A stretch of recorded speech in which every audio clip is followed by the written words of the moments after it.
Okay.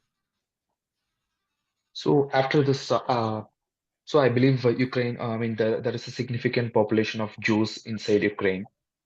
So Yeah. after the October 7th attack on Israel, anti-Semitism has surged in America and Canada and the whole Western world. So what's the situation there? Are the Jews in Ukraine feeling the rise in anti-Semitism after this attack on Israel? Look, I think that it's a pity for people, especially if they faced war here and then they evacuated to Israel to seek for protection, but then war started there. So it might be a case, and I know such people who were living in Ukraine and then they Yeah, evacuate to Israel yeah, because of war. You yeah. understand that?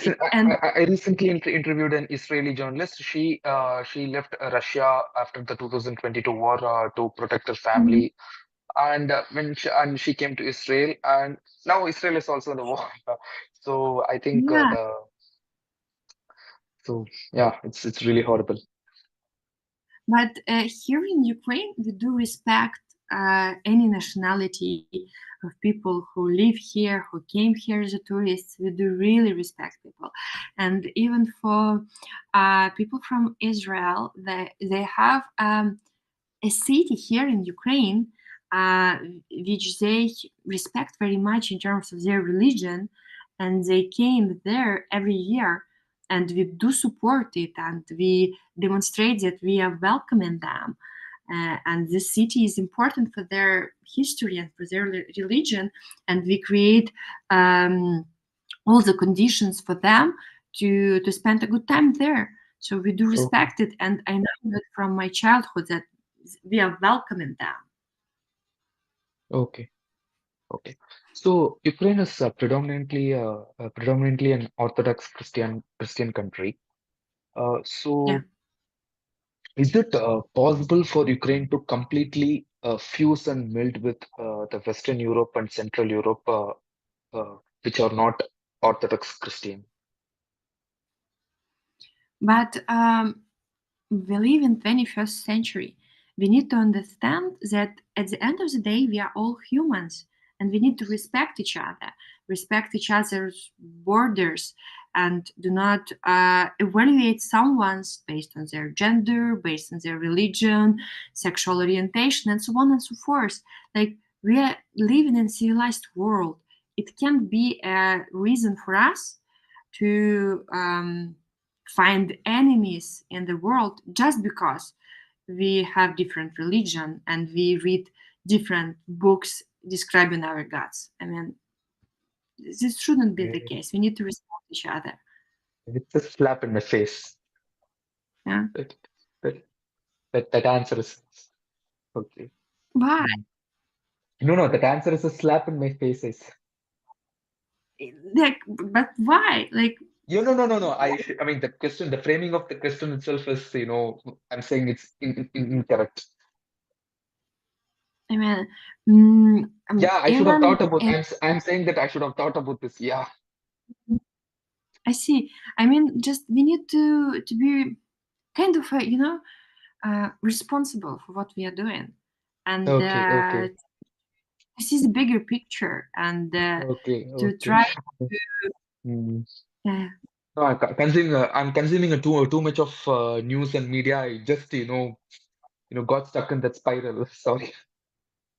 Yeah. I see. So Yeah, but if I may, I would like to thank you for being such deeply informed in something that is happening thank you, somewhere. thank you, It's thank you, I respect it very much. thank you so much. It's encouraging. And so, I'm just curious. I've never visited Europe. So, how is Orthodox Christianity different from Roman Catholicism and Protestant Christianity? Okay, so different kind of churches, different traditions. Okay. Uh, but I know many couples with mixed religion on it, Okay. and they still have some commonalities, or someone accepts the approach of another's, and they find Okay. this own approach to it. So Okay. there are some kind of rules that someone might decide to follow, but at the end of the day, it's always something that people can agree together if they became a one family, and agree what they will teach their children. But in Okay. our case, it's not something that make us too much different. I was visiting many European countries, and I like their architecture. And sometimes I visit their churches. Most probably, the word for it is not correct. We call it a church in our country, but most probably they have some another kind of a term for it. I understand that it's not my own, but still I respect people. I don't follow any of their traditions or things, but I, by wearing some kind of a neutral clothes, not to show that I am on a beach or on a party and I don't care, just normal clothes, and no one ever told me like, so can you be here? Like, go away. You're not like local or anything. So it's something that we need to accept, respect, and everyone can decide themselves what they want to follow. So Okay. it's Okay. not so critical. It's easy for Okay. us to be. It's easy for me to be in Europe because I understand that culturally and from regional perspective, um, religional perspective, no one will any kind of accuse me or do something wrong. So it's Okay. kind of very honest. Okay. So, has Putin accelerated his war efforts in Ukraine to grab as much territory Yeah, as possible before Trump assumes office? Is that the reason? yeah. It might be.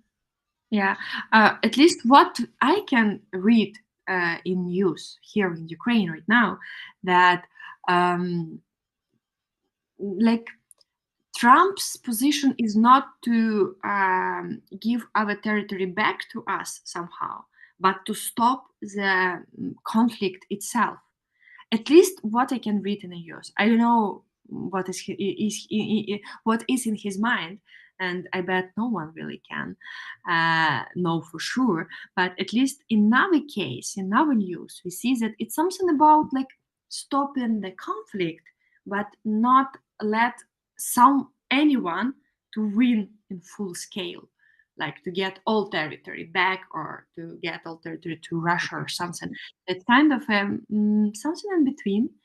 That's why it might explain why Putin needs more territory as soon as possible.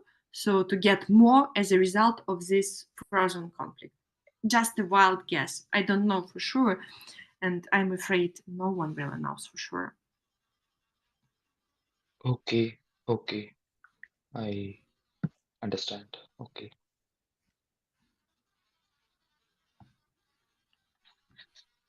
So, did you watch Putin's interview with Tucker Carlson?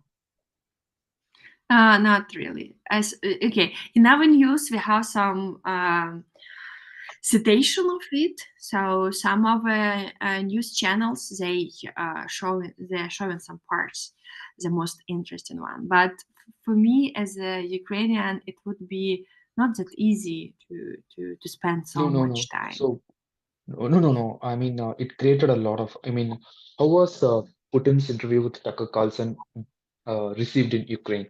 Because that in that interview, Putin's answers were filled with misrepresentations and distortions. So, yeah. Mhm. Um, there is a funny poem here in Ukraine, kind of a joke. I would tell it in Russian and then it will translate. Как понять, что Путин врет? Putin просто открывает рот, which means how to understand that Putin is lying. Putin is opening his mouth. That's exactly the thing. So anytime this person is opening his mouth, he's ready to say anything that was invented for his or their kind of target. So sometimes some things that he is sharing publicly might be perceived as a caution for some their future actions. Sometimes they announce something that Ukraine is trying to do something bad to Ukrainians, and then they do something bad to Ukrainians, but try to announce it like a step from Ukrainian government. So some of his speeches were If you informative. watch the if you watch that interview, he blamed Poland for starting the World War II. Okay. So, I mean, we do not really listen to him to understand his point of view because it's obviously like nonsense. But sometimes we try to be informed just to prevent or to understand what might happen in other country because he impacts it a lot. Okay. That's the case. So, But okay. no. Okay. Recently, German Chancellor reached out to Putin and had a Yeah. communication with him, and he received a lot of criticism for that for opening the channels of communication. Do you think there should be no diplomacy with Putin in this time of war? Yeah. Have to understand that Putin is lying. Putin is opening his mouth. That's the case. So anytime you try to, there's even one more joke about it here in Ukraine. We say that all the agreements done with Russians are cheaper than the paper that was used for that agreement. Like this is the thing. They do not understand any type of diplomacy. If you try to negotiate something verbally with them, like in diplomatic way, they perceive you as a weak. So they know that they are powerful and you are weak because they can hit you, but you try to speak to them. So the only one way they will understand is a language of power, not language of diplomacy. So even if the diplomacy prevents the nuclear war, do you say that diplomacy is unacceptable? Uh, it is acceptable if you Hmm. can protect yourself. If you are powerful enough for him to listen to you, then yes, you can speak as much as you can. But if you're not powerful, if you cannot protect, if you cannot hit back strongly enough, then all those words they Are you are saying Germany is just. not powerful? Uh, but they are not attacking Germany, right? They are attacking Ukraine. Okay, okay. So No, when you say diplomacy, I'm saying diplomacy emanating from the Western world. I mean, it can protect Western world. Okay, there is no war caused by Russia in Germany or in America, whatever, whenever. But at the same time, diplomacy of Western world obviously cannot stop war in Ukraine, at least so far. Okay, So if it will work, I will be the happiest person in the world. You can believe me. I am the one who will benefit a lot from it, from my life to become normal again. But I'm afraid that words itself, when you are unprotected and when you are not strong enough, is not enough for them to really listen to what you are talking to them. okay, good. Russian economy is in the toilet. Okay, people in Russia are facing enormous level of economic hardships. Why this discontent has not been transformed into political opposition to Putin? Yeah, um, I think it's because of propaganda.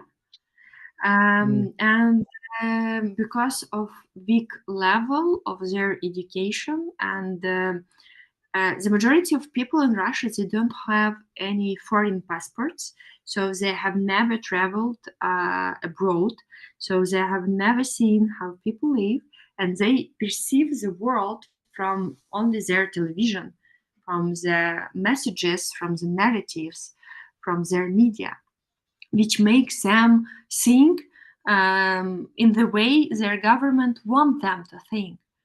And okay, if you look to children of their government officials, they are never study and live in Moscow or St. Petersburg. They study in London, they live in America, they have businesses in America, they have some buildings or houses in the Western world. So people who have money, people who have access to good education, they do not stay in Russia. They go abroad.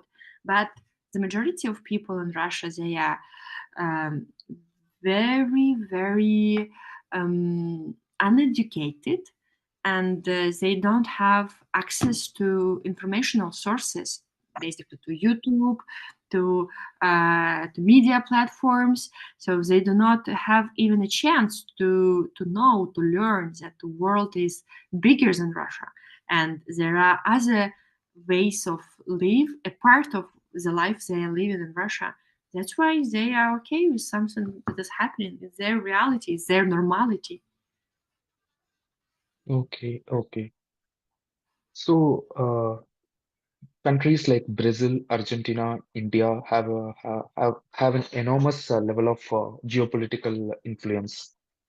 These countries have neither sided with US-led West, nor they have sided with Russia. So, what kind of a role can these powerful countries play in contributing to bringing an end to this conflict?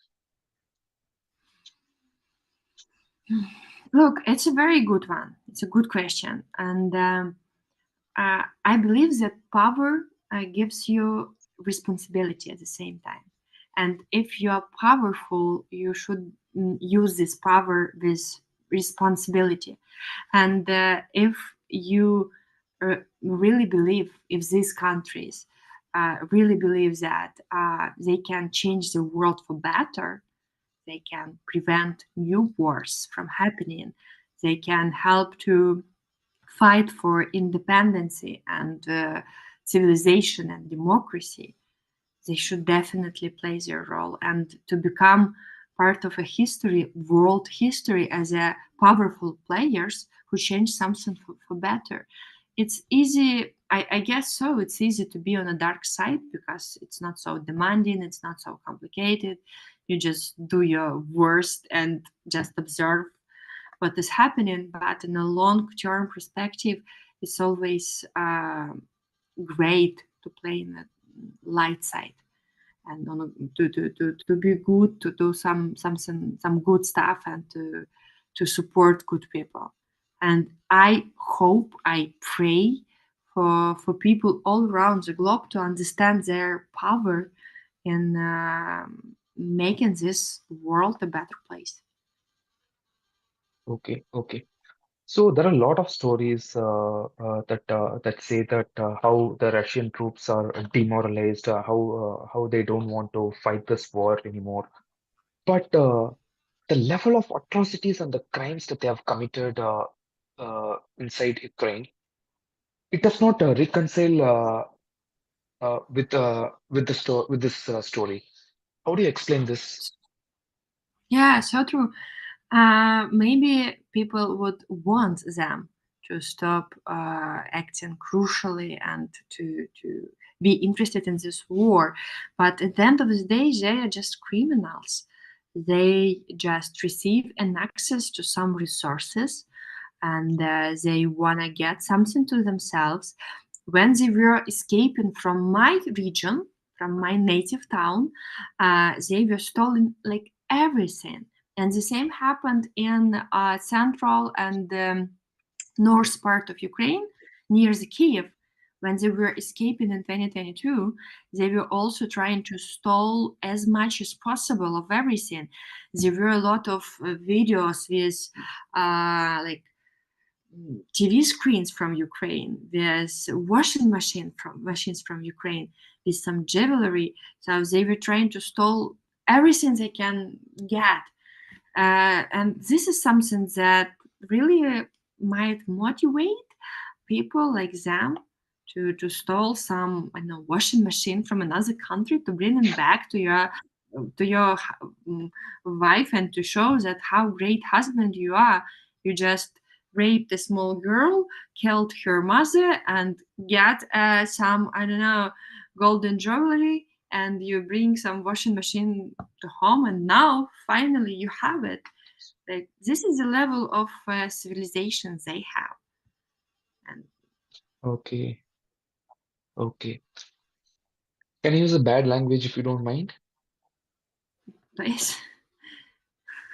Should the European countries grow a pair instead of always depending on America to come to its rescue? Yeah, I believe European countries will be the next if Ukraine falls. And this is something they need to understand, because when the Soviet Union wanted to have more countries, they get it. And this is something Putin is referring to, that in Soviet Union, there were a lot of countries, members, participants, a lot of territory. And he wants to be as great as his predecessors.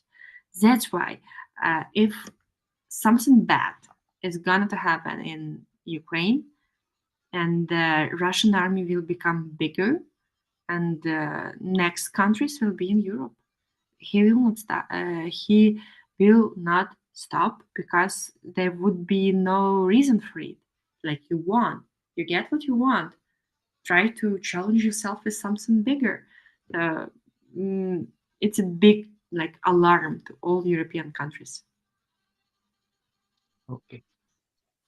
So there are some people in USA who say that why are we giving money to Ukraine? I mean, I cannot even spot Ukraine in the European map. Why are they, I mean, what are we doing there? We should stop spending. We should stop spending the money in Ukraine and invest those money to develop our economy. So how do you persuade those kind of people to I mean, how do you persuade those kind of people? Yeah. Um, okay. We are obliged somehow by Budapest Memorandum back in 1996, if I'm not mistaken, Yes, that absolutely. Where UK, USA, and France offered guarantees for territorial integrity to Ukraine from and Russia's Russia as well. aggression. And Israel? Russia as well. They were Oh, Russia was Russia a part as of the. well. Yes, it was an Yes. agreement. So we say, okay, we have nuclear weapon. We are getting rid of it. We are destroying it. We are giving it to you because you will be protecting us, and you will be protecting the territorial integrity of our country. And this is something that we really need to keep in mind when we think that Ukraine is such a weak country that cannot protect themselves. Yes, we cannot now, but it was not always the case. And we were peaceful, and we trusted to countries in this world that we don't need nuclear weapon. We wanted to prevent the world from nuclear catastrophe. And this is the reason I believe that we are all responsible for keeping what we promised.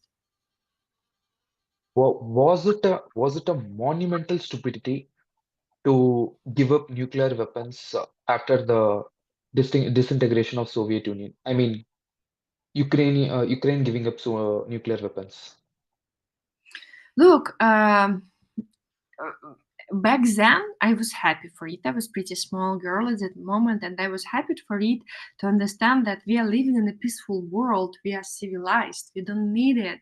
So it's like never again. Yeah, it's a slogan of the Second World War, like never again. I was really believing that this is the case. But right now, I understand that peace is great when it is well protected. You need to be powerful to be peaceful. You cannot be just weak and peaceful. If you're Okay, weak, you won't be peaceful. the simple line is absence of war is not peace. Yes, absolutely. So peace is when you can protect yourself. And Mm. if you need nuclear weapon to protect yourself, it might be the case. So if you don't use it to cause any casualties in any country, any other country, yes. So you just have it, you hold it to to be protected. So why not? Maybe if other countries do not follow their promise, maybe it's only one way to be peaceful, to maintain this peace, to be ready to protect yourself in any case. Okay, okay, and understand.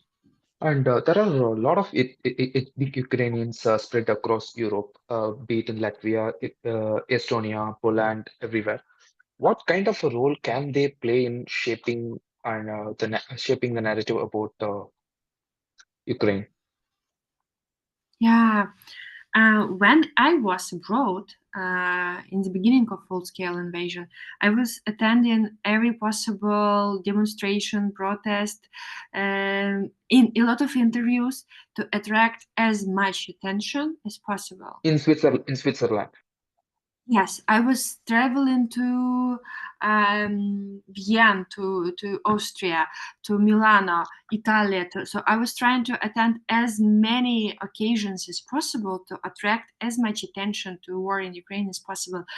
And this is something that I believe that responsible citizens of Ukraine should do.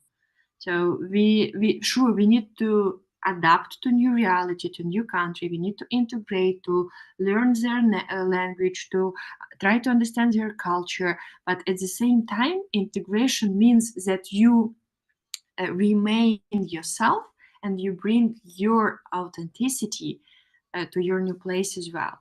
And the main part of our Ukrainian identity right now is that there is war in our homeland, and this is something that we need to explain. Not from the perspective of or news and these channels and everything, but from your own perspective, from your own stories, your own experience, to make it personal and to share it across the globe. okay, okay, got it. So you said that Ukrainian national and ethnic identity have been solidified and hardened after the Russia's invasion. Yeah. Why it took Russia's invasion to the strengthening of Russian Ukrainian identity? Why it was not present before the Russia's invasion? Yeah, it's a very good question. I have to admit that we were weak. The part of Russian narrative was that Russia is a top nationality, and all the rest. And by the way, a lot of nationalities who live right now in Russia, like Chukos, all these small nationalities across a big part of Russian country, and all the rest of Soviet Union members, they are like younger brothers, like not so good, not so smart, not so cool. And this is something that we were raising to think about ourselves, because we were receiving it from their media, from their propaganda, from TV series, from games, from songs, from any kind of folklore. So all their media resources were trying to explain all of us, all those countries surrounding Russia, that you are our brothers, but not as good as we are. And we have a term for it right now in Ukraine. We call it in Ukrainian menshovanist, when your value is lower than value of Russians. This is something that we were taught by their propaganda. And that's why, at some point of our history, it was cool to follow Russian. It was cool to listen to Russian songs. It was cool to be aware of Russian TV series. It was not so cool to speak Ukrainian. So it's a big part of their propaganda, and this is something they were pretty successful on. And this is something that we have to admit we were weak at it, and we really need to address it. Okay, okay. So you said that you regularly speak to soldiers from the soldiers who are on the front lines. So Yeah. what kind of stories you are hearing from them, and what are the stories that the media is failing to cover? The biggest misconception I believe that mm, in our news we are taught that um, Russian soldiers are kind of stupid, their ammunition is not good, and they are just kind of foolish. And this is a big mistake because, in fact, Russia is pretty resourceful country. Yes, there are some people with lack of education, but at the same time, there are people with good ammunition, with good, proper military preparation. And in fact, our enemy is much stronger that sometimes we might hear from news. I understand most probably why we are trying to tell it in this way, not to scare people, to support, to make them believe in better, but at the same time, by relaxing people too much, we do not really estimate our enemy as it should be estimated. And this is something we need to keep in mind that it's too early to any of us to keep calm and relaxed. No, we need to work hard, to fight hard, because our enemy if, is pretty strong one, and we need to keep it in mind. Okay, okay. And how does the day-to-day life in Ukraine looks like? Is war a constant feature in the minds of Ukrainian people? Is there a leeway for people to engage in normal activities like going out for a walk, going to movies, going to restaurants? Yeah, Can you? there is a normal life as well, but with some kind of a disruption of electricity shortage. Because Russians are destroying our energy generating system very much. There are some disruptions as air alerts and all those missile attacks. It's something that is happening in many cities. And at the end of the day, you can live your normal life, but somewhere in views, you will see the face of small children killed by Russia in some residential building in any Ukrainian city. So this is something that makes our life kind of a this mixed feelings. So your life is continuing, and you do not have second chance to live it uh, again. I mean, you're wasting your time at the end of the day. Really, really But inspiring. yeah, at the same time, you have understand that this is the reality you live in, and you can close your eyes and pretend nothing is happening, but in fact, it's not the case. Something serious is happening, and you need to find your own way. How do you fight in this war? Okay. And what kind of role are women playing in this Ukrainian resistance? I mean, a lot of women NGOs have propped up across Ukraine, and your women have signed up to Ukrainian military in record numbers. So, can you talk more about it? Yeah, this is something pretty inspiring because really Ukrainian army has the biggest amount of women serving. And it's obvious that because our country is in war, it's something that we have to admit. And I have a lot of friends of mine who created NGOs or volunteering organization to support humanitarian needs, to support children, to support hospitals, to support elderly people, to support army.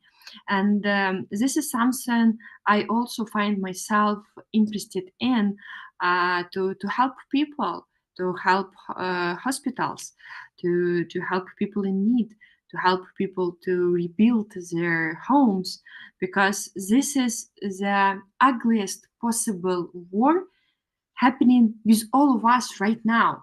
And this is something we need to find something, um, some power inside ourselves to fight and to find, this your own approach to helping and to being involved and to help your country to survive. Because uh, I believe that I am in danger of being killed every second of even this discussion, not because I'm a bad person or not because I did something bad, but just because I'm Ukrainian. So every Ukrainian is endangered their life, not because of doing something, but just because they were born Ukrainians. So this is a genocide, and this is something that should mm, make us really focused on um, our I know possibility to survive at the end of the Okay, day. okay. So when Putin launched this invasion in 2022, what was his objective? Did he want to just overthrow Zelensky's government and install a puppet regime, or did he want to absorb and subsume the entire Ukrainian territory into Russia? Yeah, I think it might be both of it. So they don't need us to have democratic government. This is the case. So they want us to have people they can easily control in our government. And at the same time, they still want our territory to have, and they still want our resources to use. So I believe both is important. And you remember this our discussion about history of Ukraine that they also might use for their own purposes. Sorry, I have a guest here. Oh, here. I have a one listener. Hi, hi, what's his name? Yeah. What's Uh, yeah, he's Donbass, and Donbass is the name of the region yeah, I know the in the Donbas. Oh my God, so yeah. cute. So Yeah, you can keep him. God, like, hey, he's good licking start. him. Yeah, okay. Okay. So Trump in one of his, sorry. So you can keep him. No worry. Yeah, he's very nice one. Okay. He's very funny and very active. Yeah.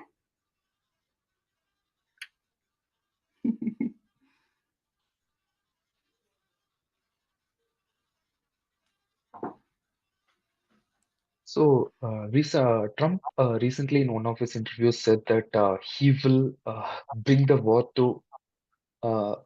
in Eastern Europe to end in a single day. How did the Yeah. how did the Ukrainians react to that statement? Yeah. Um, in fact, Ukrainians are pretty humorous guys. It's true. For any occasion, we have a set of memes to laugh at anything that is happening.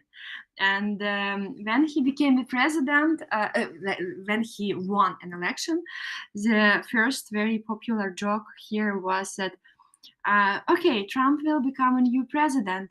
How will it impact Ivano-Frankivsk? And it's a kind of a small city in Ukraine, so not all Okay, Ukrainians know where is it. Like, I mean, we are joking that it impacts okay, somehow everything. okay, And when this 24 hours statement, we had a lot of jokes showing like persons sitting and watching on their like watches, like, okay, it's already 23 hours, he still has 1 more hour to do something with this hell. So we are Okay, just okay, watching it. But I mean, we will respect any effort from anyone in the world who would like to support Ukraine and to help us to win this battle. But if we consider it seriously, I'm afraid not that many people in the world have such an authority to change such a big things like war, and especially in such a short period of time. But if he will succeed, I will be respecting him. okay, okay. So if you look at the Trump, if you look at the Trump cabinet picks, especially the National Security Advisor and the Secretary of State, uh, Mar- I think I forgot his name, some Mike and Marco Rubio, Mhm. respectively. They are not people they are not people who are known to be soft on Russia. They are really serious geopolitical hawks. Does this give hope to the Ukrainians? Um, in our case, we understand that his political approach might be more radical. So it might be faster, it might be decisive, um, but we do not, for now, really understand, is it good or bad? I mean, where will it bring him and us as well? So we hope that it will be for better, but right now, uh, I don't really know how it will turn out. Okay. And please feel free to disagree with me. So I feel that this war is heading towards a situation that is similar to the, sorry, God. I feel that this war is heading towards a situation that is similar to what exists now in Korean Peninsula. That is, North Korea and South Korea are still in a state of frozen conflict. So, would you agree or disagree with me?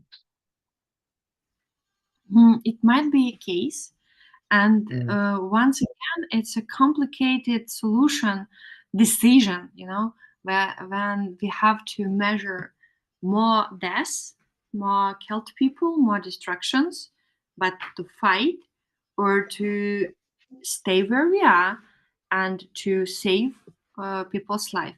It's not easy, it's not so obvious, but this is something that also might happen. Okay. So, Russia's aggressive war began in 2014, as opposed to the common notion that it began in 2022. Yes. An entire generation of kids and children are growing up knowing nothing but war. What kind of impact this war is having on their minds? Yeah, it's a very complicated one, and it's also pretty complicated for people who are living in Russian occupation already for 10 years, like people in Crimea, people in Donetsk, people in Lugansk. And this is something that it is, there is no easy solution, because even if we imagine somehow that the war end will end tomorrow, and the full territory of internationally accepted Ukrainian borders will come back to Ukraine, to under Ukrainian control. So, how those people will feel? What do they know about Ukraine for the last 10 years?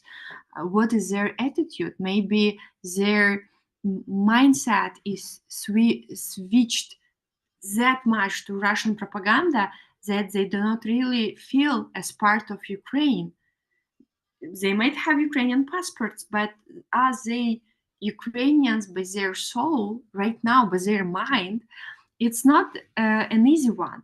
There are some people who are resisting, who are still keeping a contact with people on not occupied part of Ukraine.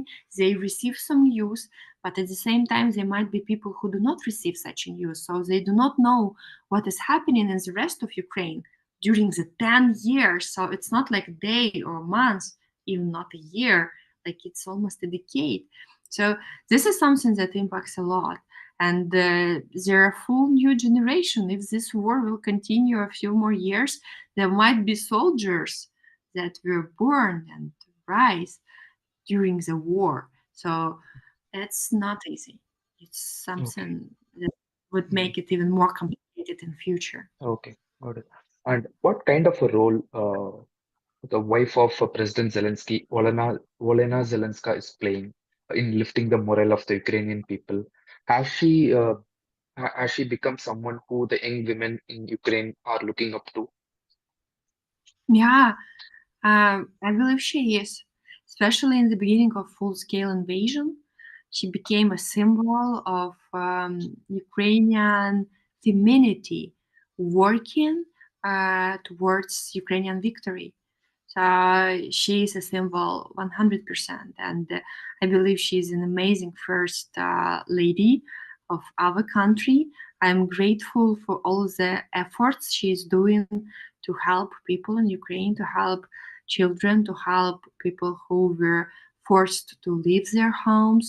So she's doing a lot of amazing job.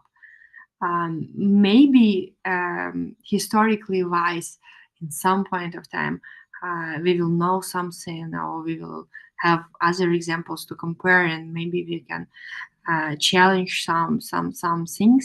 So, but for now, and especially in the beginning of full scale invasion, she did amazing job to support people. Okay. So, would we have seen this kind of resistance from Ukraine to Russia's war of aggression if it was not for President Zelensky? Or President Zelensky is just an embodiment and a product of Ukrainian resistance that was already present? Yeah, like historically, Ukrainians are very free and independent. Even in ancient time, when in many countries there were kind of a kings, different names, but still kind of a something, some power given by blood. Uh, Even in ancient times, Ukrainians were voting for their hetmans, for their heads. And Ukrainians are pretty rebel ones, so we were pretty often like challenging other heads and even killing them and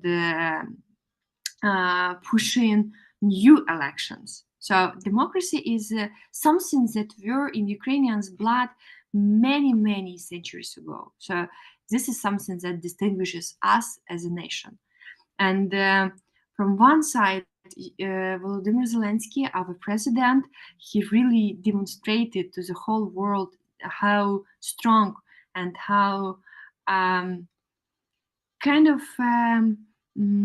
motivated we might be when it comes to protecting our homeland. But at the same time, I'm very grateful to our president for making our war that much like visible to the whole world, for attracting all this attention to Ukrainian war and to um, asking for support from many countries. Because, as you said, war in Ukraine started 10 years ago, but such a level of support we received only 3 years ago. And this is something to thank also Volodymyr Zelensky as one of the key players in this democracy um of his presidential. Okay. What do you make of recent surge in number of politicians, number of pro-Russian politicians getting elected across Europe? You have a lot of I Mhm. mean, a pro-Russian government got elected in a regional election in Germany, and Slovakia has a pro-Russian government, and Viktor Orban has always been a pro-Russian guy. So, what do you make of this surge in pro-Russian sentiment across Yeah. Europe? This is something that might cause big problems in future, and That's right. not only to Ukraine but to that countries as well. Because Oh, in 2014 we had a pro-Russian president Viktor Yanukovych, and what happened? Annexation of territories and start of war. This is just say to the something to guys, think. look at us. See. Yeah, absolutely. Don't follow the same mistake. We did it. It's a big issue for us right now. We pay for it by lives of our citizens. We pay for it by losing our normal lives, by losing any kind of opportunity to plan your life, to um, to have some targets, to have some plans, to have some investments and much more. So we are losing it all because we played that game and we went to the wrong way. We had pro Russian guy, now you're having pro Russian guys. What will be consequences for you? Okay, okay. And you said that your parents grew up in Soviet Union. So Yeah. what kind of stories have you heard from them about growing up in Soviet Union? How was the life like for them growing up in Soviet Russia? Yeah, Soviet Union. So Soviets still living in Ukraine, but in Soviet Ukraine. Okay, And there are some kind of standard set of stories. They are repeating all of them, mainly all of them. Like ice cream was oh my god, it was only kind of one kopeck, it's just a coin, like a cent, but in that currency. Some kind of soda water was not expensive. Uh, we did not have jeans and Coca-Cola, and we were watching the same movie every year again and again for New Year holidays. And like they were dreaming about a car, and they were having kind of a lines or long sequence of people to get some flat or apartment, and they need to wait for it like many years in a row. So the set of stories is pretty like the same, but at the okay, same time they are sure that this is something good in their life, like okay, not expensive ice cream and some beverages and no jeans, no Coca-Cola, and no opportunity to buy a car and long waiting list for to get an apartment. And I said, I mean, this is something good. You really think so? Were not you dreaming to get an education in Oxford, or to visit to see London Eye, or to visit Central Park in New York? Like, what was your dream as you were a child? And you know what? They don't know about all this stuff. They can't even imagine that there is something after the Soviet Union territory. So their view were very closed. And once, like maybe 10 or 15 years ago, I was proposing my mom to take a vacation and to go somewhere to visit some places she never been before. And she said me, I am not tired to get a vacation. I'm sick, so I need to get a sick leave. I mean, like, mom, do you really think that you don't want to visit anything? So you just need to follow this Soviet Union citizens pass. When you just work, then you get sick, then you go to some hospital, and then you just work again. So and you don't have any time to observe the world and to learn something from other people, from other cultures. And when I brought her for the first time in her life out of Soviet Union to new countries, after that time she became an obsessed traveler. So she really wants to see the world, because in Soviet Union approach to life, there was no world. So there was only Soviet Union, and that's it. So people cannot even imagine that, I don't know, to visit Disneyland in Paris is kind of a dream. So they did not know that there is something in Paris, something's happening there. So it's very protected and closed mindset. So they try to close mindset of their people to not want to get somewhere. And I believe this is something that is happening with Russians right now, even after Soviet Union falls. So they still try to make them as reserved, as closed as possible. Do not even imagine that there are normal life, and better jeans and better coke Really. and better ice cream or something. Yeah. So your parents have lived under oppressive communist rule. What message would you like to leave for youngsters today in America who are longing and yearning for socialism? I mean, world is great. World is big. World is very diverse, and learning from others might bring us a lot of new things to learn about ourselves and well. And trying to become a better person, professional, citizens, we can make our society much better rather than trying to make No, no, everyone no. equal. No. People in no, I'm saying that youngsters in America. I mean, they are longing for socialism. They say they think that socialism is good, and they think socialism brings equality. So, what message you have for people, for youngsters who are longing for a socialist state? Yeah, but okay, equality is something good because in fact we are all equal, and meaning that we have equal rights and we have equal responsibility for things we do.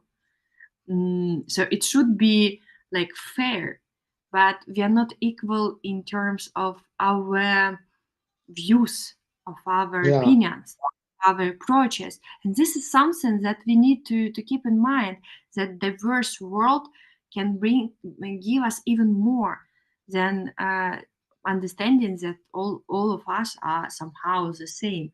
It's not the case. It's never the Mm. case. Those kind of youngsters need to talk to people like your parents who have lived under socialist rule. They Yeah, think absolutely. they think socialism is great.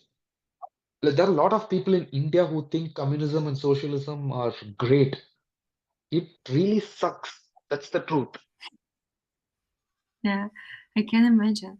I mean, in when you are kind of equal by default, you don't have motivation to become better, and this is Yeah, the way to yeah, degradation. So you don't yeah, have any triggers, any stimulus to get better, to learn something, to become better version of yourself at the end of the day. yeah. Got it. I understand. That truth. So I read some news reports that said that President Zelensky has grown in popularity so much that he has developed some autocratic tendencies, and he has started to stifle and muzzle the freedom of speech. So, how do you, what's your take on this?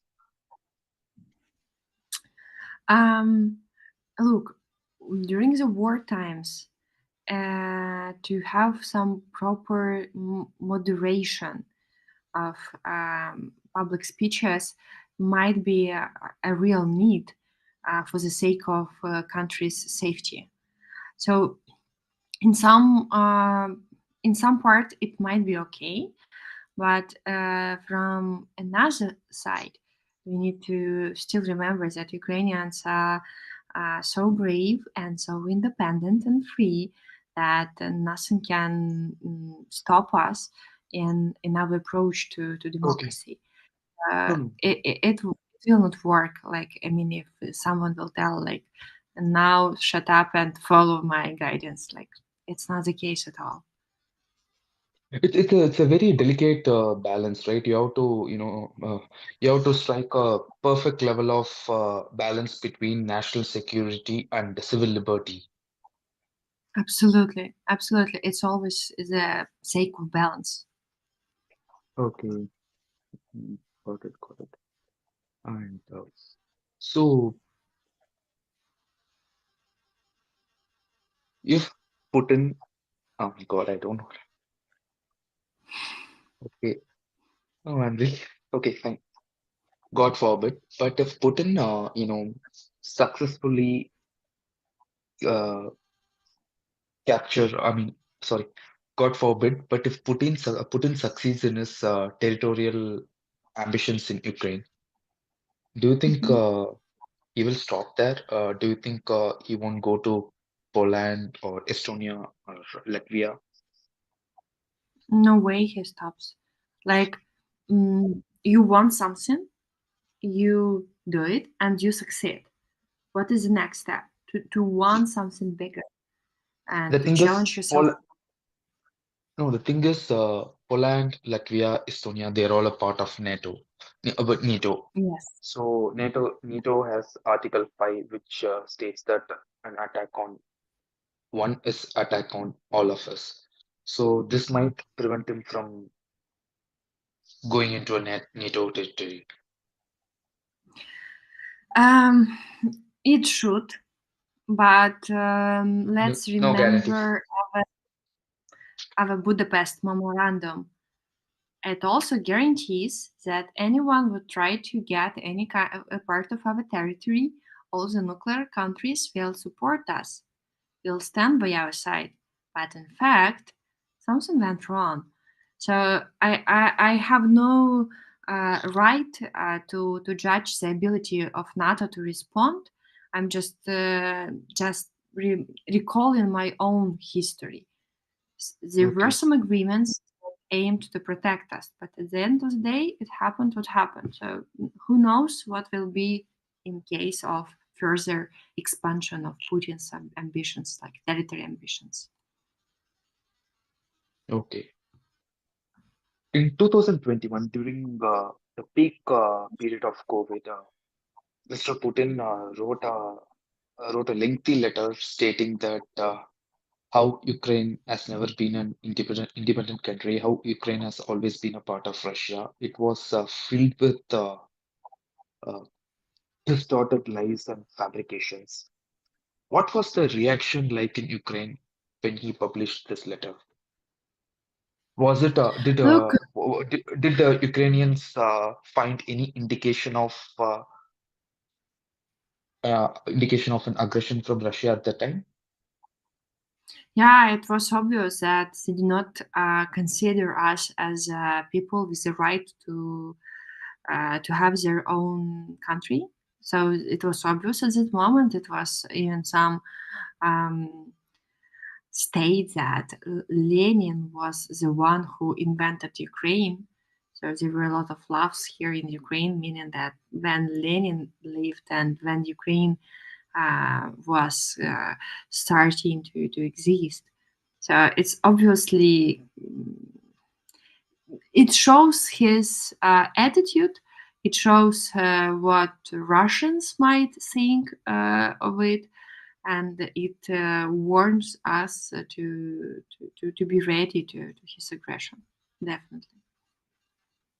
Okay, okay. And thank you so much for this interview, for giving this interview, Daria. And it was really inspiring, and uh, I'm really feeling inspired and motivated now. And thank you so much for your time. Thank you for having me here. It was a great pleasure and nice to know that people around the globe are united and involved and are informed. So it's very important. I appreciate it very much. Thank you so much. I just want to ask you this. So, in this time of insanity and madness, how do you maintain this level of strength and resilience when your country is fighting an existential war? I believe that when you are involved and when you really find your own place on it and your own way to help, it motivates a lot and it gives you powers to go further and to fight more. So when you stand apart, it might exhaust. But when you fight, when you help, when you support, when you do something that you believe will help, this is something that motivates. So my Okay. secret power is to keep fighting, to do something Okay. good for country. So has this war given a sense of meaning and purpose to your life? It changed my point of view. It enhanced my national identification very much. And it also taught me that sometimes we are stronger than we think. We Okay. can do much more than we used to thought we could. This is Got something it. that really changes us. Okay, thank you, Daria. My God, I read a lot of World War II novels and World War II novels in the sense of women fiction, how because it's not about soldiers, it's about women, how they fought. There were spies, there were journalists, there were wives and mothers, how they fought the Nazi occupiers, and I used to feel inspiring whenever I read those. So you remind me of those kind of women, seriously. You know, I've never. This is the first time I am, uh, yeah. Even last couple of weeks ago, I interviewed an Israeli slash a Russian journalist. She was also just like you. She was also, smiling and, very happy. And I asked her, "How do you maintain this?" She said, "Life has to go on. Just because you are in a war does not mean everything has to stop." Yeah, So, it's true. so I'm really glad. Once I mean, it will take some time for the recording to. Uh, Hmm. uh, Recording to finalize. Once I get, I'll share it with you, and I'll share it my YouTube link to you when I upload it. And so yeah, I actually have an Insta blog for this. I just put some clips there of my YouTube videos, and yeah, I can share it. Would you mind if you don't? Okay, can I share Insta ID? Yeah, sure, I would appreciate that. No, no, I'm saying you can. I can send you like. Is it okay for you to share your Insta ID? Yes, yes, yes, yes, easily. Sure. Yeah. Okay. And thank you. And I just want to, would you be okay to, in time in future, would you be okay to talk like this? Not for this length of Yeah, time, sorry. it's okay. It's absolutely okay. Yeah, sure, sure. Just Oh, let's stay in touch. yeah. And also, I spoke to another Ukrainian journalist. I forgot his name. He said that he will also give me an interview. Um, Mhm. I'm just wondering, it just striking my, it just occurring to me. Would you be willing to do some sort of a panel interview with him, you and me and him? Um, just share with me his name so I could learn a little bit Yes. of the Okay. topic to Or is it understand okay? that. I don't. Mhm. I just spoke to him just like you. I just spoke to him LinkedIn. He's. Oh, yeah, okay, I will share it with you. His name is I forgot his name. Yeah, Gre yeah. Gregory. You can make. Gregory. Or else okay, it's fine. And also okay, let's stay in touch. If you want, I mean, if you feel like that you want to say something important is happening in Ukraine, you reach out to me. I'll be happy to talk to you. Thank Yeah. Yeah. I'm so. And once again, really sorry for keeping you this longer. I'm sorry. you. It's okay. It's really okay. Yeah. Thank you for Thank you, your thank you, thank sincere. you, thank you, thank you, thank you, thank you. I'll send you the link. Thank you so much. Bye. Yeah, yeah. Bye.